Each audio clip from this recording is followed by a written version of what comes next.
Bienvenue sur Africa 24, dans le Financier, votre rendez-vous économique quotidien. Voici les titres. Ouverture ce lundi 5 février de la 24e édition d'Investing in Africa Mining Indaba. Au cœur des principales préoccupations, la baisse des investissements dans ce secteur en 2018. Les investissements dans le marché des secteurs miniers au Cameroun ont enregistré une hausse en 2016, une augmentation qui est estimée à 34,04% par rapport à 2015. Et puis nous ferons un point en fin d'édition sur l'évolution des marchés boursiers africains.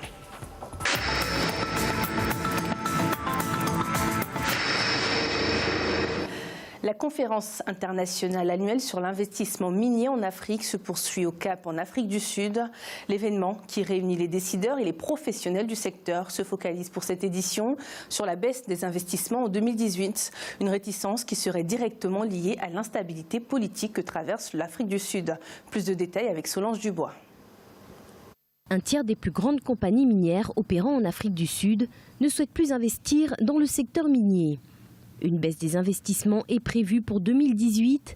Des résultats révélés par la Chambre des mines ce lundi 5 février à l'issue d'une enquête réalisée auprès de 16 compagnies représentant 80% de la production minière nationale. Certaines réponses des compagnies sont particulièrement décevantes. 5 entreprises ont répondu qu'elles n'envisageaient aucun nouvel investissement. Une compagnie envisage de quitter l'Afrique du Sud. L'agitation sociale et l'instabilité politique du pays seraient quelques-unes des causes de cette réticence à investir. En effet, l'Afrique du Sud traverse une crise sociopolitique depuis quelques mois. Une crise qui n'a pas épargné le président Jacob Zuma, embourbé dans une interminable série de scandales de corruption. S'ajoute à l'incertitude un environnement minier difficile. Le coût de l'électricité, par exemple, a augmenté de 5,23% pour l'année fiscale 2018-2019, tandis que 70 000 emplois ont été perdus ces 5 dernières années et des salaires ont été revus à la baisse. En termes de recettes fiscales, on aura d'énormes difficultés et d'énormes difficultés sur le plan social. Parce que si le secteur ne se relève pas, il va sans doute dire qu'il aura à un moment donné de la compression du personnel. Donc il faut craindre un licenciement tout azimut, donc qui va se répercuter sur l'État. Les tensions sont de plus en plus vives entre une industrie minière qui se porte mal et des autorités locales divisées qui font face à une fronde grandissante. Un document cristallise les désaccords, la nouvelle charte minière dont l'adoption a été annoncée en juin 2017 et qui a secoué le secteur. Charte qui impose un minimum de 26% d'actionnaires noirs au sein d'une société minière, mais qui a déjà fait l'objet de 4 recours.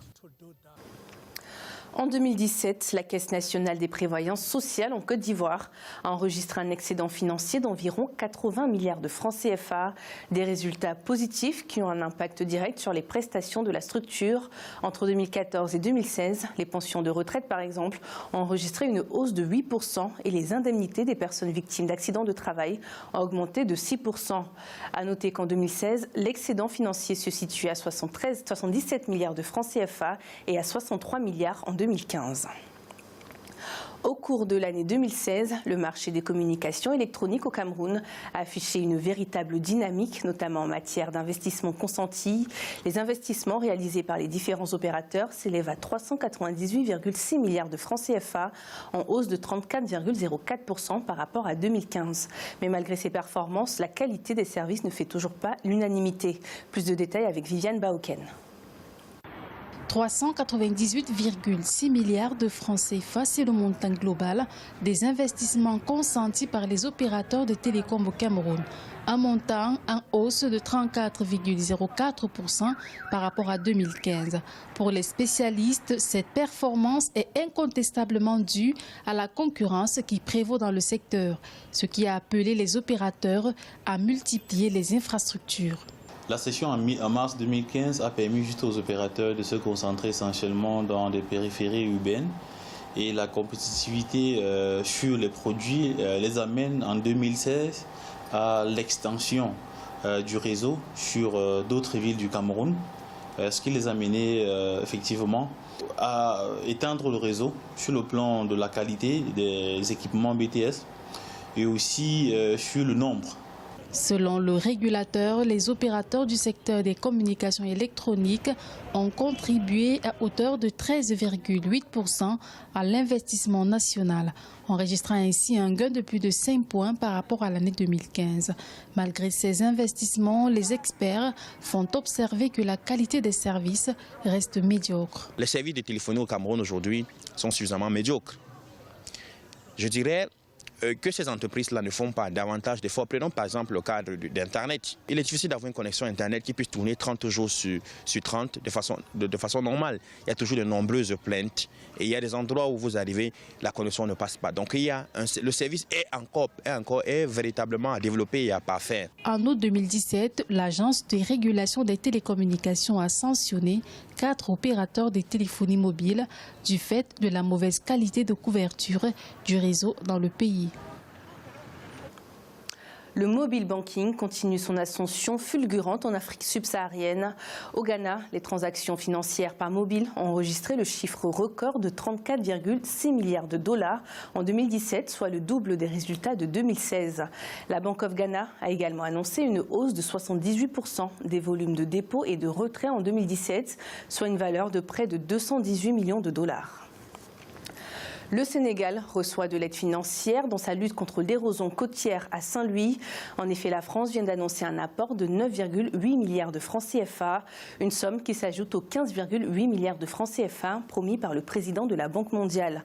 Saint-Louis, ville touristique, ancienne capitale du Sénégal et inscrite au patrimoine mondial de l'UNESCO, entend œuvrer pour lutter contre ce fléau naturel. Les autorités sénégalaises ont d'ailleurs commencé à ériger une digue de protection de plus de 3 km.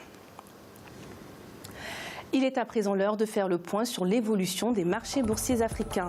En Afrique australe et dans l'océan Indien, l'indice sud-africain baissait de 2,55%. La bourse de Nairobi enregistrait une hausse de 0,12%. Les marchés boursiers de l'île Maurice gagnaient 0,06% et l'indice Gaborone perdait 0,02%. En Afrique de l'Ouest et centrale, l'indice nigérian perdait 0,86%. La bourse du Ghana était en hausse de 0,59% et la BRVM d'Abidjan perdait 1,15%. En Afrique du Nord, l'indice tunisien gagnait 0,88%, celui de l'Égypte augmentait de 2,18% et la bourse marocaine perdait 0,34%. C'est la fin de cette édition du Financière. Merci de nous avoir suivis. On se retrouve bientôt pour un nouveau rendez-vous de l'économie.